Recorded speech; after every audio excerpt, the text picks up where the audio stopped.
The scholar should take the responsibility to inform the conversation in short to the other guide and say thanks to the main guide. Sir, one of the scenarios that I've seen is that in some cases there is a guide and a core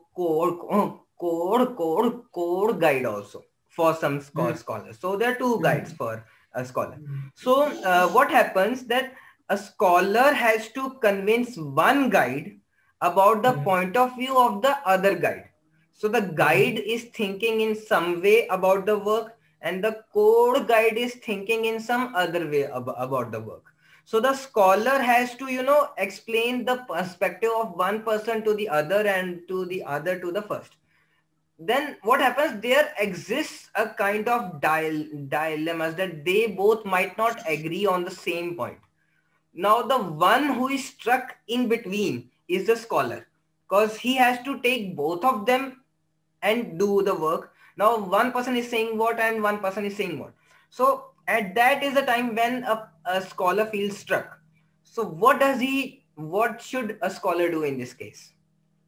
So in this case, the answer is very simple. Student responsibility is to inform the guide at the same time. Okay.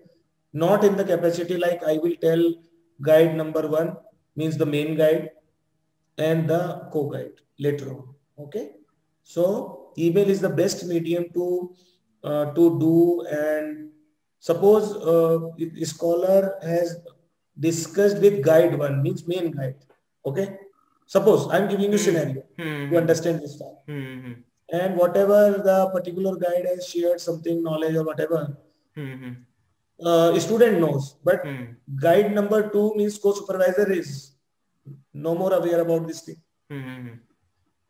Right? Only scholar and first guide knows. And scholar has not shared this thing with the co-guide also through email or through phone or something. So what is happening in this setup? Whatever the instruction was given by the guide number 1 to the scholar has done it in the paper, thesis or whatever. But it is not well communicated on when time to the guide number 2. To the guide number 2, right? And same thing can also be possible on the opposite side. Suppose scholar is more conversant with the guide number 2, but not with the guide number 1. Obviously. So there is a gap, right? So how to resolve is the gap. Whenever a scholar met with any of the guide, the scholar should take the responsibility to inform the conversation in short to the other guide and say thanks to the main guide. Okay. Like this, okay, dear sir, guide number 1 means whatever the name, you can write or she can write. Okay, thank you very much for giving time, and I will definitely do all these things, whatever the suggestion you have given. And in the meanwhile, I also request to supervisor number 2.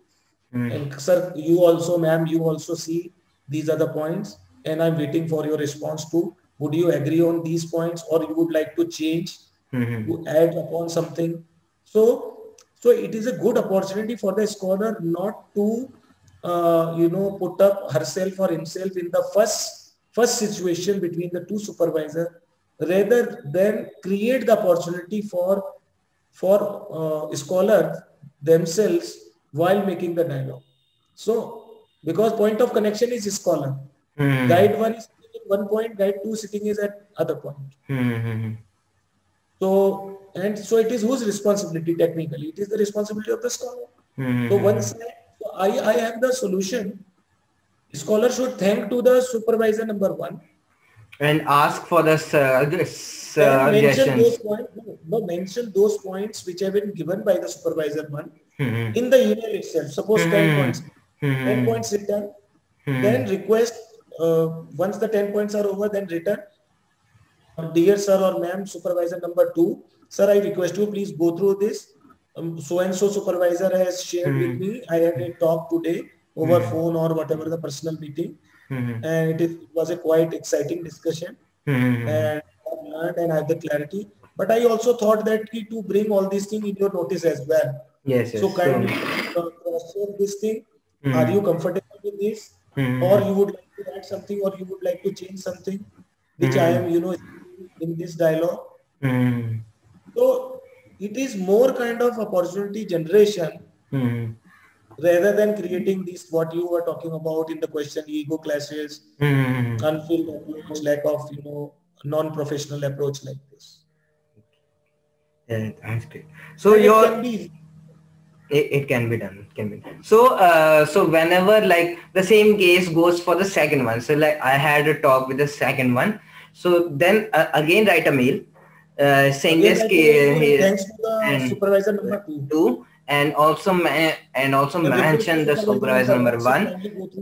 Yes, and so in this way the scholar will be safe, because from him. No, scholar will also say, both the supervisor are also safe, and they are updated on and they are updated ki what's happening and what's going on. And these three people who are set up in a one team in the research project, in one project, because 2 supervisor and 1 scholar, certainly they are contributing in their project. So it gives the clarity edge also for the next dialogue. No need to go visit. Rather, suppose some supervisor is there, okay, I'm okay with this. You are on. So everything on record also. Suppose that supervisor forget, no, we never discussed this thing. Then you have to mail at least. At least you have something email with a submission. With a submission, you take the printout. Sir, this we discussed. Sir, you have given the approval. So it is always on the taker side. It is not like that you bombarding to the someone. No, sir, you told this. Now you are denying. You are liar. No, please do not use these words at all. I got your point. I have seen many scholars, they are agitated in the meeting. Okay.